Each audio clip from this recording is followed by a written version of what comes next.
दुनिया रे रहिछि एमिति एक स्थान जहाँ निजर प्रतिकूल पाणीपाग जोगु सुनसान होई पड़ी रहिछि। आज कि काली नुहे, दीर्घ 8 रु 10 वर्ष हेबो यह खाली पड़िछि। जानी आश्चर्य हेबे, एठारे प्रतिटी सीजन रे चारिआडे बरफ जमी होई रही थाए। खरा दिने भी आपण एभळे परिस्थिति देखिबा को पाइबे। रास्ताठू आरंभ करी घर पर्यंत खोला पड़िया आदि उपरे मोटा बरफ चादर घोड़ी होई रही थाए। सेहीपरि घर भितरे झरका, कबाट, छात, कांथ, गाड़ी मोटर मध्य बरफ पलटि जाए। दृश्य एमिति जे जहार केही भी अनुमान लगाई परिबे नाही।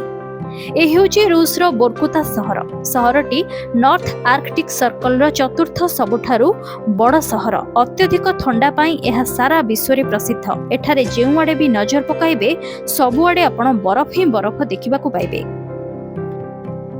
एही अंचल रे अधिक संख्या रे पोलर भालू देखा जाନ୍ତି। एठारे सबुठारु कम तापमात्रा हेउछि -50 डिग्री सेल्सियस।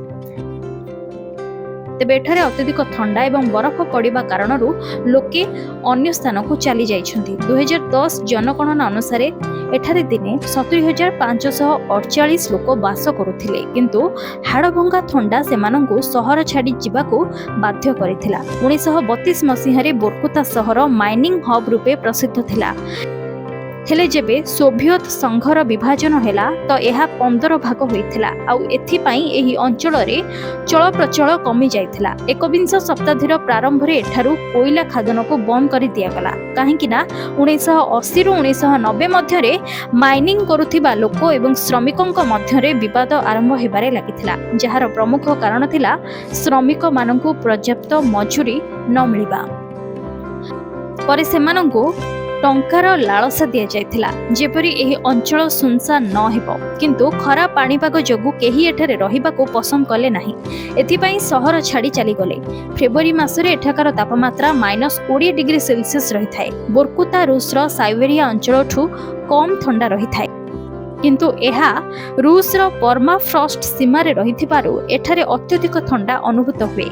कुहाजे शीतल युद्ध समय बोर्कुता एयरपोर्ट रु बोमा वर्षक विमान सबु आकाश रे उड़ुथिला। एठारु अमेरिका विरोध रे युद्ध विमान भी उड़ाण भरुथिला। तेबे 2016-28 फेब्रुआरी रे रूसर सबुठारु बड़ खादन दुर्घटना बोर्कुता रे ही घटिथिला। एठारे काम करुथिबा समय रे मिथेन गैस लीक जोगु विस्फोरण घटिला एवं 32 जनकर मृत्यु होइथिला। 26 जन लोक 3 दिन पर्यंत उक्त खादन रे फसी रहिथिले। बोर्कुतारे अति कम रे तापमात्रा -52 डिग्री सेल्सियस रेकर्ड करा जायथिबा बेले सर्वाधिक तापमात्रा 33.8 डिग्री सेल्सियस रेकर्ड करा जायछि। साधारणतः एठारे नवेम्बर रु मार्च पर्यंत बरफ रो मोटा चादर जमी रही थाए। तेबे आशा अछि आजिर एही वीडियोटी आपनकु भलो लागिथिबो। वीडियोटी केमिति लागिछि हमकु कमेंट रे निहाती जणातु। वीडियोटी भलो लागिथिले एहाकू लाइक एवं शेयर करंतु। देश दुनिया सह जड़ित एभली खबर संपर्क में जानिबा पाई आज ही जोड़ी हुंतु आम चैनल सह। रहुछु जय जगन्नाथ।